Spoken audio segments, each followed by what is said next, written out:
Hello everyone, आप सभी का द पीएससी प्रिपरेशन पर स्वागत है। आज हम 30 जनवरी 2026 से बनने वाले सभी करंट अफेयर को कवर करेंगे। उससे पहले हम लास्ट क्लास का रिवीजन कर लेते हैं। लास्ट क्लास में हमने पढ़ा था हाल ही में मदर ऑफ ऑल देश का संबंध किस देश से है, तो ये इंडिया और यूरोपियन यूनियन से।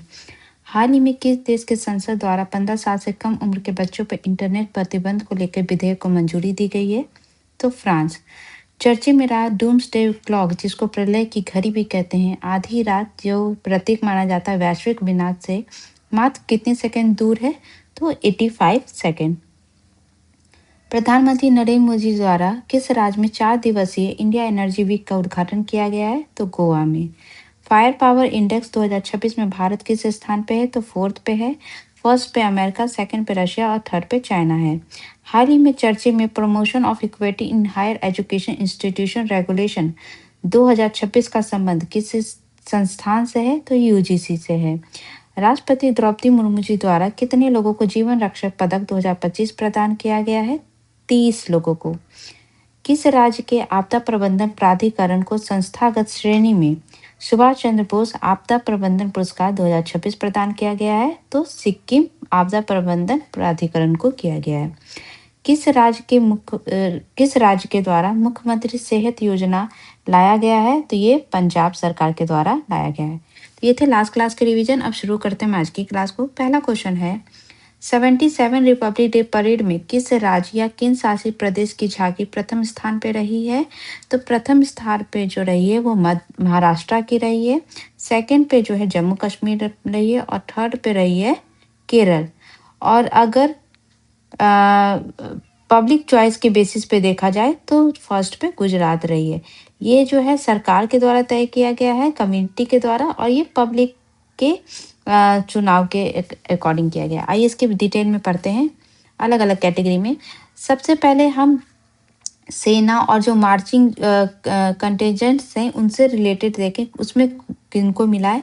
अगर हम 3 से सर्विस जो है इंडिया की, आर्मी, नेवी और उसके बाद थल सेना, वायुसेना और तीनों सेना की अगर बात करें तो उनमें जो है इंडियन जो नेवी है उनको जो है ये बेस्ट फर्स्ट पोजीशन पे आई है तीनों सेनाओं में, जिनको नेतृत्व किया गया था लेफ्टिनेंट कर्नल नागियाल के द्वारा।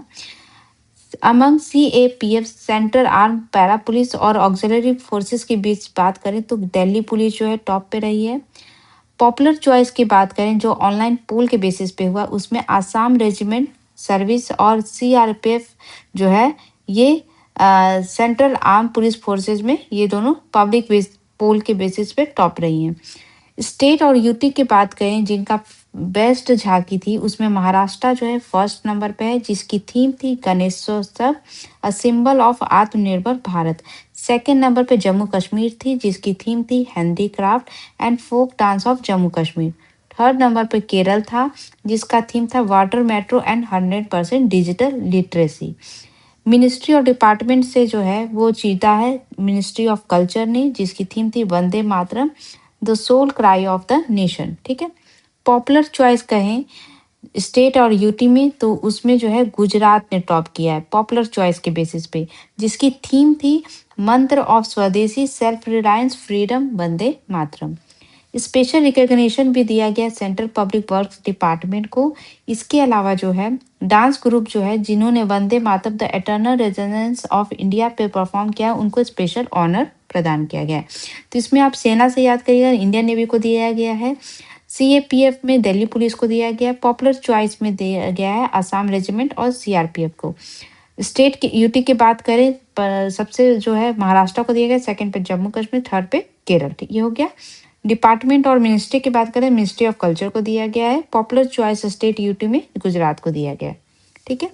नेक्स्ट क्वेश्चन है 1 फरवरी को पेश होने वाले बजट में किसकी अध्यक्षता वाली 16वीं वित्त आयोग की सिफारिशों को भी शामिल किया जाएगा।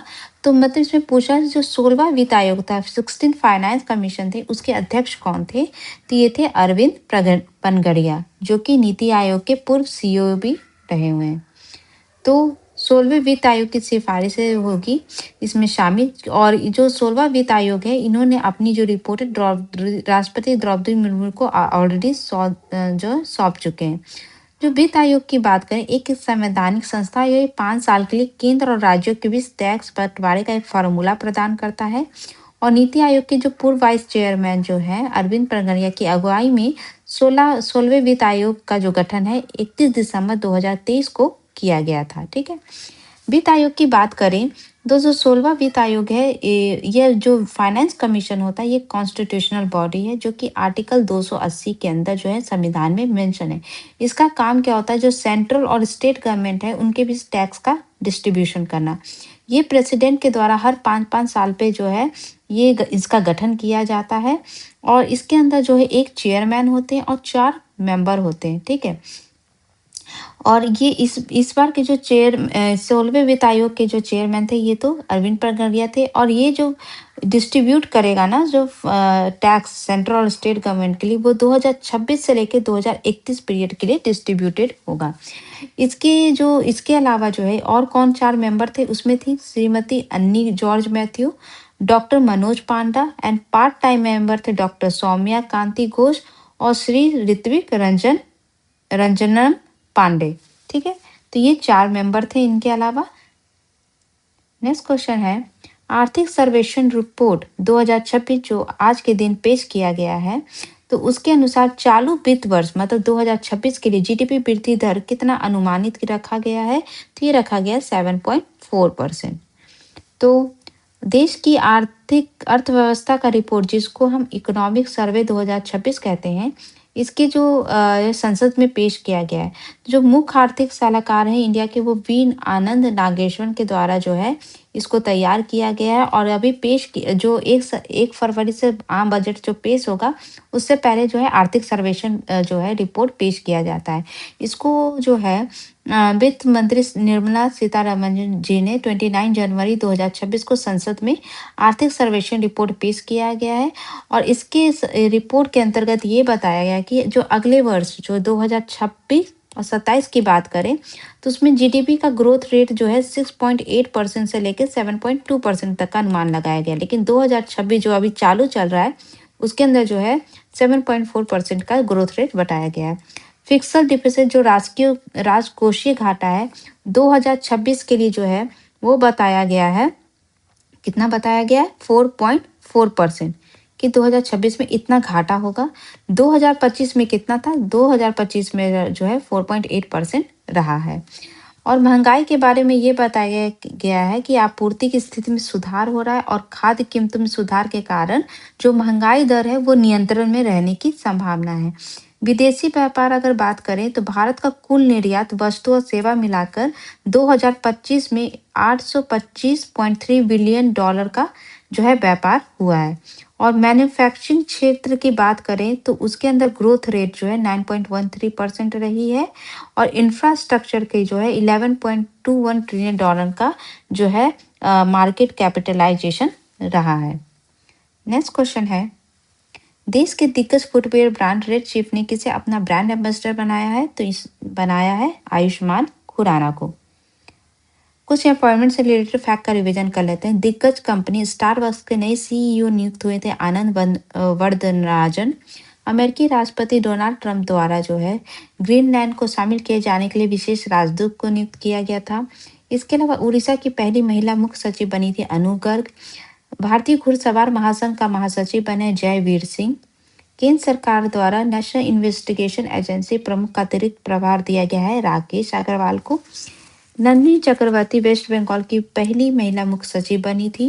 भारतीय वायुसेना का उप प्रमुख का पदभार दिया गया सर मार्शल नागेश कपूर को। दूरदर्शन समाचार का महानिदेशक का प्रभार दिया गया ममता वर्मा को।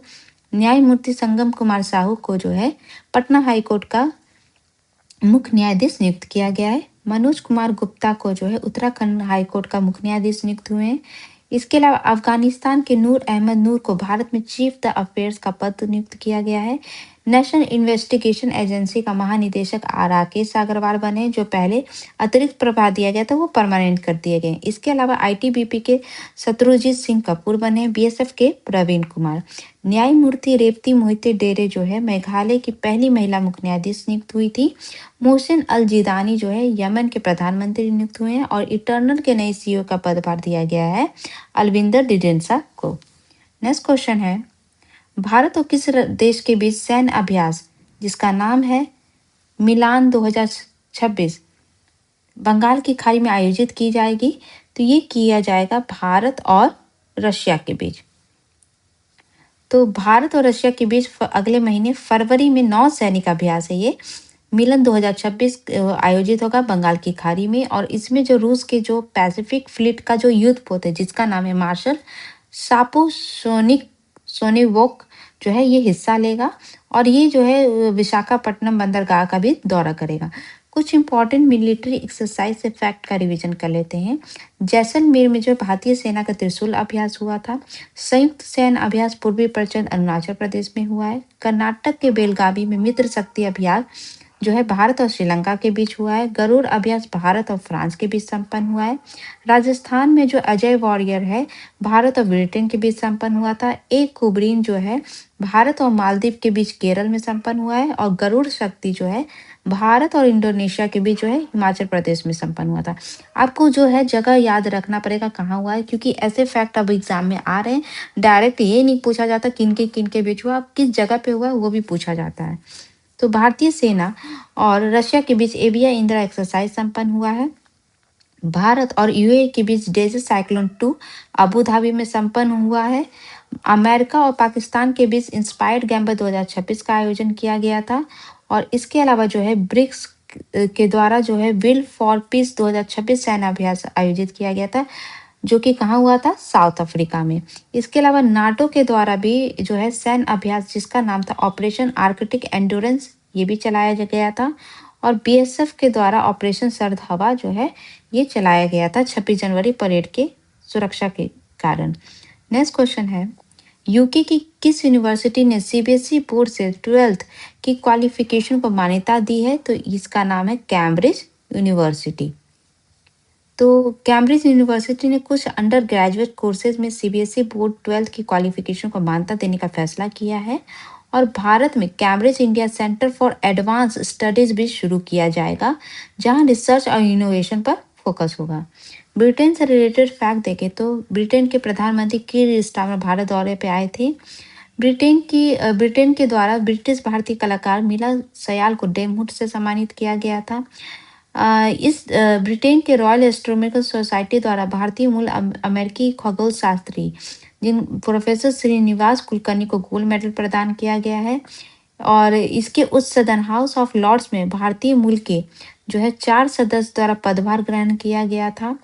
हाल ही में ब्रिटेन के संसद द्वारा हाउस ऑफ लॉर्ड्स में 16 साल से कम उम्र के बच्चों पर सोशल मीडिया पर प्रतिबंध लगाने को लेकर मतदान होने की जो है आशंका थी, वो हो रही है, उसमें चर्चा हो रही है अभी। इसके अलावा जो है डिएगो गार्सिया का संबंध जो है ये एक मॉरिशस का जो है एक देश था, जो कि ब्रिटेन के द्वारा जो है अधिकार था पहले, और वह अब ब्रिटेन के द्वारा जो है डिएगो गार्सिया को जो है वापस जो है मॉरिशस को दिया जा रहा है। नेक्स्ट क्वेश्चन है, किस राज्य सरकार द्वारा देश को समर्पित पहला मेनोपॉज सॉरी यहाँ पूरा नहीं हुआ है मेनोपॉज क्लिनिक की शुरुआत की गई है? तो ये शुरुआत की गई है महाराष्ट्र में। ठीक है, तो महिलाओं के स्वास्थ्य को लेकर महाराष्ट्र सरकार ने बड़ी पहल करते हुए सरकारी अस्पतालों और शहरी स्वास्थ्य केंद्रों में देश के पहले समर्पित मेनोपॉज क्लिनिक शुरू किया है।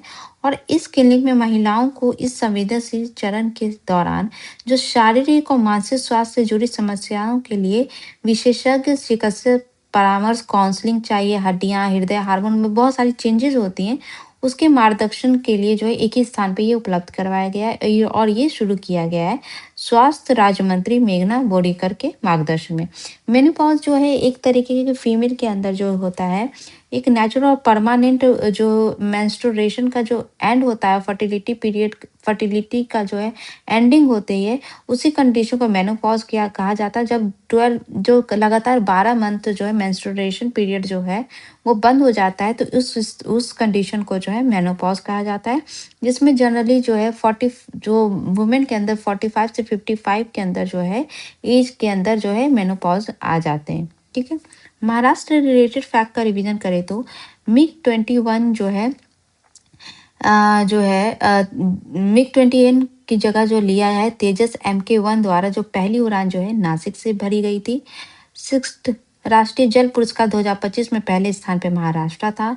इंडिया मैरीटाइम वीक 2025 का आयोजन मुंबई में हुआ था। वाटर टैक्सी से जुड़ने वाले देश का पहला airport Navi Mumbai international airport बना था। एलन मस्क की कंपनी स्टारलिंक से समझौता करने वाला पहला राज्य जो है महाराष्ट्र था। एनसीआरबी रिपोर्ट 2023 के तहत जो है महाराष्ट्र में किसानों के द्वारा आत्महत्या के मामले सबसे ज्यादा थे। अंतर्राष्ट्रीय पत्रिका टाइम आउट के मुताबिक एशिया महाद्वीप का सबसे खुशहाल शहर मुंबई है।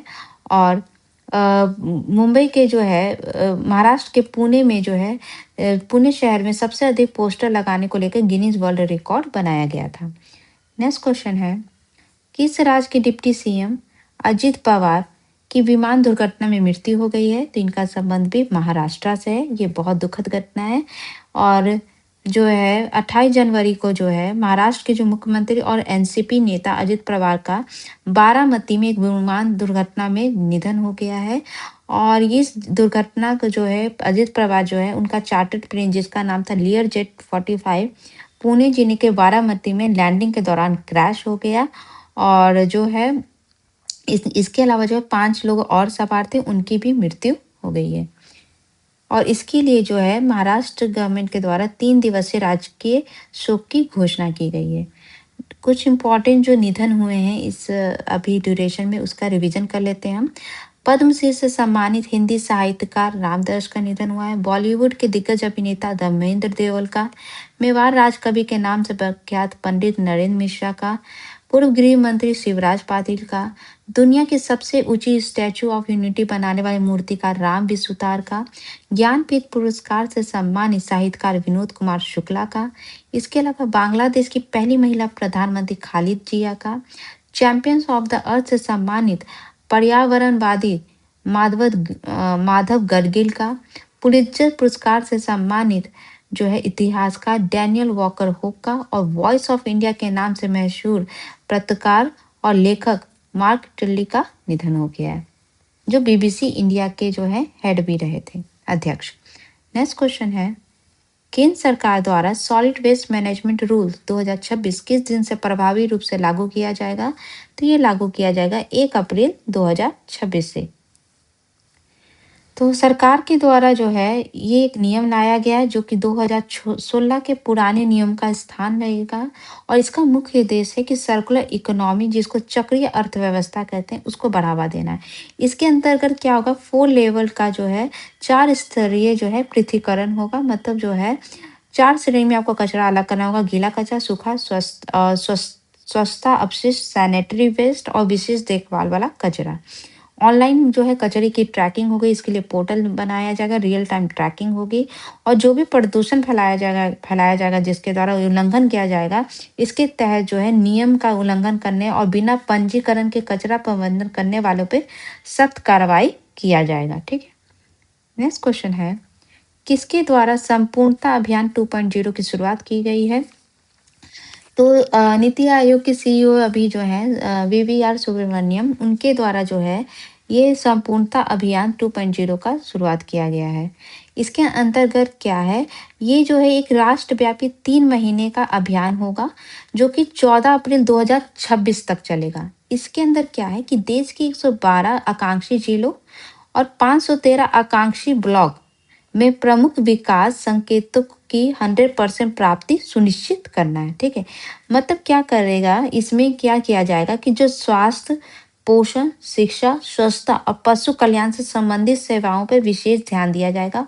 और 112 जो है एस्पिरेशनल डिस्ट्रिक्ट और 513 जो है आकांक्षी ब्लॉक को चूज किया जाएगा उसमें। और उन सबको जो है 100% तक जो संकेत जो जारी किए जाएंगे, 100% जो टारगेट है अचीव करने का जो है ये टारगेट रखा जाएगा, जिसमें जो है स्वास्थ्य, पोषण, शिक्षा, स्वच्छता और पशु कल्याण को कंसीडर किया जाएगा। कुछ इंपॉर्टेंट स्कीम और मिशन से रिलेटेड फैक्ट देखें तो यूथ एंड स्पोर्ट्स मिनिस्ट्री द्वारा संडे ऑन साइकिल पहल शुरुआत की गई थी। भारत ने बच्चों के खिलाफ आपराधिक रोकथाम के लिए जो है पहला एआई आधारित टूल का जो नाम रखा है वो है रक्षा। केंद्रीय मंत्री भूपेंद्र यादव द्वारा जो है अरावली रेंज पर्वत श्रृंखला को संरक्षित करने के लिए 1400 किलोमीटर का ग्रीन वॉल कॉरिडोर विकसित किया गया जाएगा, ऐसी घोषणा की गई है। केंद्र सरकार की जो योजना है स्टार्टअप इंडिया, इसके 10 साल पूरे हुए हैं। केंद्रीय मंत्री जितेंद्र सिंह द्वारा जो है अंडमान निकोबार में भारत की पहली खुली समुद्र मछली पालन परियोजना की शुरुआत की गई है। कल्चरल मिनिस्ट्री के द्वारा राष्ट्रीय पहल ज्ञान भारतम शुरू किया गया है। हाल ही में केंद्र सरकार द्वारा अटल पेंशन योजना की समय समय बढ़ाकर 2031 किया गया है। Chief election commission Gyanesh Kumar द्वारा जो है एकीकृत डिजिटल प्लेटफॉर्म को लॉन्च किया गया था, जिसका नाम था ईसीआई नेट। ऊर्जा मंत्रालय के द्वारा जारी जो है मसौदा राष्ट्रीय बिजली नीति 2026 के अनुसार 2030 तक प्रति व्यक्ति बिजली खपत जो है वो 2000 किलोवाट पर आवर होने का लक्ष्य रखा गया है। नेक्स्ट क्वेश्चन है, पंचायती मंत्रालय द्वारा किसके साथ मिलकर पंचम डिजिटल एआई टूल को लॉन्च किया गया है? तो ये लॉन्च किया गया है यूनिसेफ के साथ मिलकर। पंचम का फुल फॉर्म है panchayat assistant and messaging chatbot. तो इसके अंतर्गत क्या होगा कि एक डिजिटल कैंपेनियन जो है ये जारी किया गया, जो कि रूरल जो लोकल बॉडीज हैं उनके लिए, ताकि जो है जो कम्युनिकेशन गैप होती है सेंट्रल गवर्नमेंट का और जो पंचायत में जो इलेक्ट होते हैं या पंचायत रिप्रेजेंटेटिव उनके बीच जो कम्युनिकेशन गैप है, वो कम्युनिकेशन गैप जो है वो कम करने के लिए ये जो है चैटबॉट लॉन्च किया गया है। कुछ इम्पोर्टेंट सरकार के अभी आगामी मिशन से और स्कीम से देखें फैक्ट, तो केंद्र सरकार के एजुकेशन एंड डिफेंस मिनिस्ट्री द्वारा वीरता गाथा 5.0 शुरू किया गया था। केंद्रीय मंत्री जो है मनसुख मंडाविया द्वारा जो है डिजिटल लेबर चौक मोबाइल ऐप को लॉन्च किया गया था। केंद्र सरकार द्वारा सभी वाणिज्यिक चालकों को सशक्त बनाने के लिए भारत टैक्सी ऐप जारी किया गया था। इसके अलावा जो है संचार साथी ऐप जो जारी किया गया था केंद्र सरकार के द्वारा, जो कि सभी मोबाइल निर्माता कंपनी को प्रदान करना अनिवार्य किया गया है। भारतीय भाषा संस्थान और भारतीय विज्ञान संस्थान द्वारा 22 भाषाओं को एक साथ जोड़ने के लिए भाषा सागर ऐप जारी किया गया था। आतंकवाद, उग्रवाद और संगठित अपराध के खिलाफ देश में पहली बार जो है एक केंद्रीकृत डेटाबेस तैयार किया गया। किसके लिए? वेपन्स के लिए। UIDAI द्वारा जो एक शुभंकर लॉन्च किया गया था, जिसका नाम था उदय।